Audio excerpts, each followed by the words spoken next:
one of the key insights here is that the average store customer grew their revenue by 26%. That's incredible. Like, talk about that. Hello and welcome to the latest edition of Self-Storage Explained. We're going to dig in, along with David Hughes here, into the latest UK self-storage industry report based on real-life Stora data. So this is the only industry report in the UK and Europe that we're aware of that is based not on self-reported data, but on actual live booking data.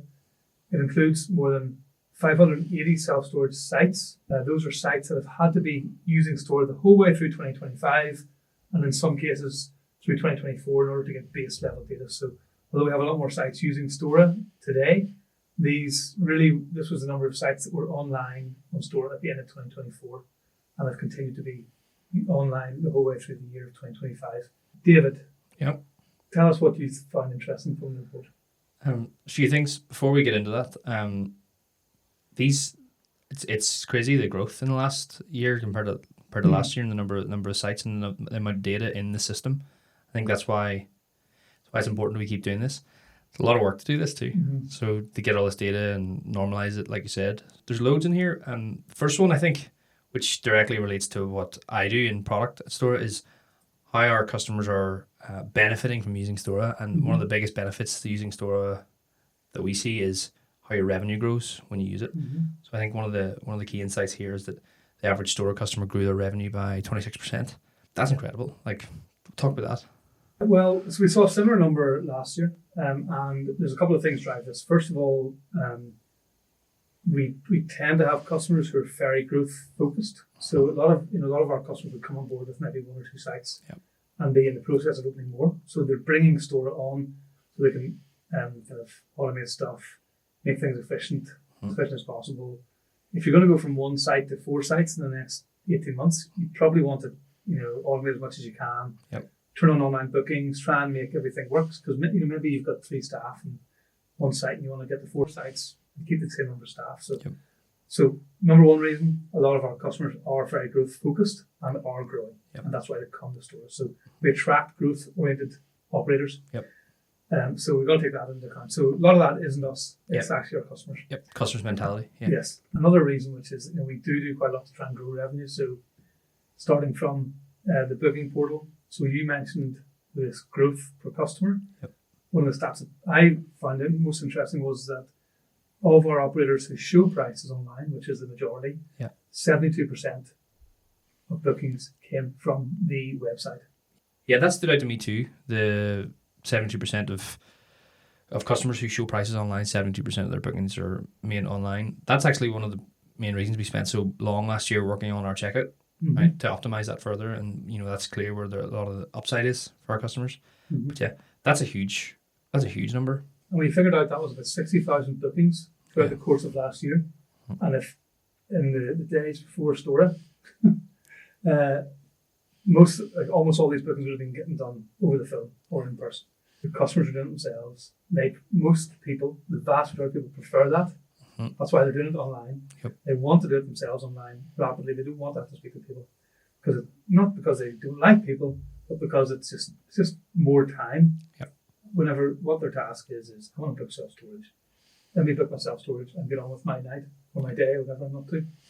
And then of those 72% of people who are doing online bookings, the other thing that stood out to me was how they're paying. Mm-hmm. So it's over 90% of those bookings use paid by debit or credit card. 2 things there for me. Automated payments. Yep. It saves time. So you're not chasing payments. You're also saving your customers time. They're not having to go into their bank and send you the money. Yep.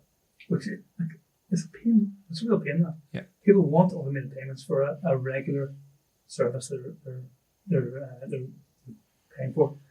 The second thing is how every time you raise £100 worth of invoices, how quickly do you turn that into cash? Yeah. If you're sending these out to people and having them pay by bank transfer, some people are paying in time, some people aren't. Some people are paying 2 weeks later, some people are paying a month later. So it's taking you a long time to get that. You have to ring people 3, 4, 5 times to get the payment. If it's on a card or a direct debit, specifically on a card with the smart retry system that we've built into the store. Yep. The card updater system, so people expired cards get updated automatically. You're turning that £100 invoice into cash way, way, way quicker, which is money in your bank. You can invest in the business and grow.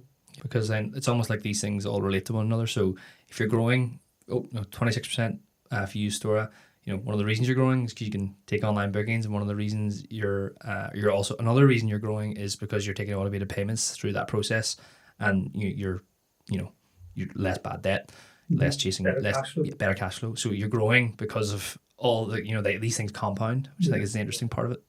Yeah, and of course this is not always perfect. So we do talk to customers who have issues from time to time with payments, or sometimes bad debts can get worse. I mean, we have a customer who had a big improvement of bad debt when he came on to Stora, and in the past 6 months or so it's kind of gone downhill again. Yeah. So there's all sorts of other factors at play here, like who your customers are and particular issues with some customers maybe just causing issues.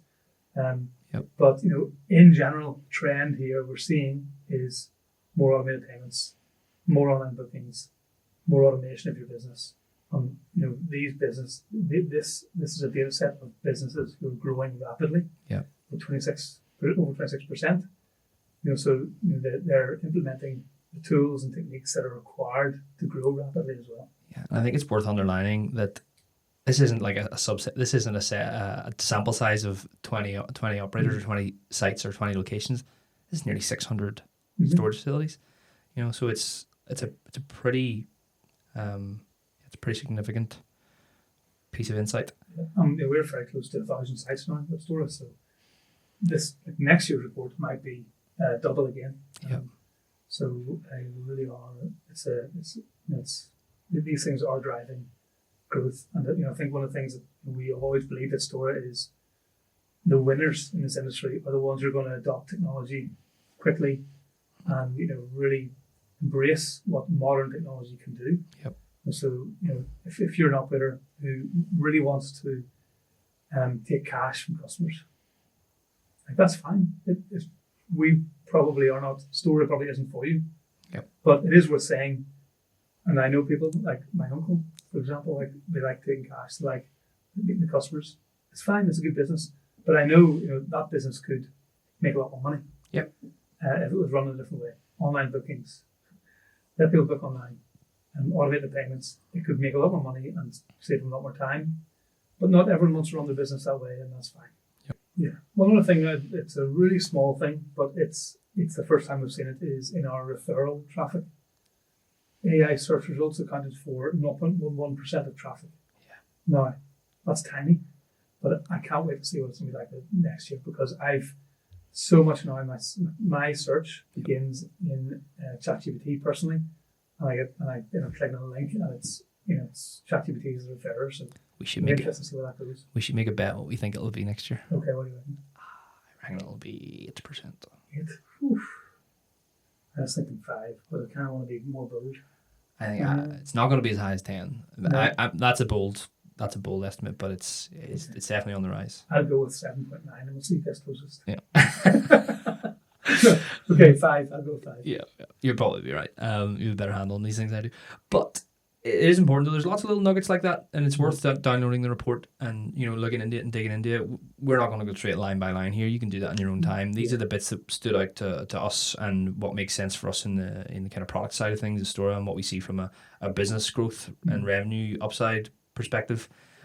It's also worth pointing out that all this data we're looking at all the time, and it's helped driving what we do. So some of these topics we've touched on and are not only things that we've worked on last year, but in our upcoming roadmap are being shaped by this data too. So it's an interesting time to be at Stora.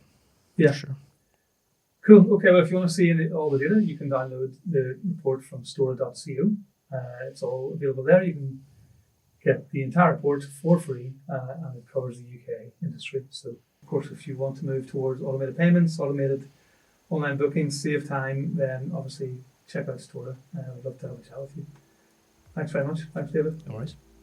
At Stora, our mission is to help our customers build the best self-storage businesses. Self-Storage Explained is here to try and bring you the best from inside and outside the industry to help you grow your business.